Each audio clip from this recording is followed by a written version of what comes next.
ముఖ్యంగా blood circulation బాగా జరగడం వల్ల మన స్కిన్ గ్లో పెరుగుతుంది. ఇది అందరికీ చాలా ఇంపార్టెంట్ పాయింట్.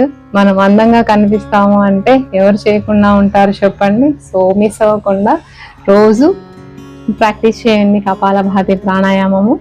ప్రాణాయామాలలో మొదటగా చేసే ప్రాణాయామము కపాలభాతి ప్రాణాయామము. ఇది యాక్చువల్గా శుద్ధి క్రియ. మన బాడీలో ఉన్న టాక్సిన్స్ అన్ని, మన బాడీలో ఉన్న వేస్ట్ అంతా మనము శ్వాసని బయటికి రిలీజ్ చేస్తూ పంపిస్తూ ఉంటాము. కాబట్టి ఇది శుద్ధి క్రియ అని అంటారు. ఇలా ఇక్కడ మనం ప్రెషర్ శ్వాస కంటిన్యూగా వదులుతూ ఉంటాం కాబట్టి ఈ ప్రాంతంలో బాగా మసాజ్ చేసిన ఫీలింగ్ కూడా ఉంటుంది. పొట్ట దగ్గర ఉన్న ఫ్యాట్ తగ్గుతుంది, బరువు తగ్గుతారు. ఎన్ని బెనిఫిట్స్ ఉన్న కపాలభాతి ప్రాణాయామాన్ని మిస్ చేయకుండా రోజు ప్రాక్టీస్ చేయండి.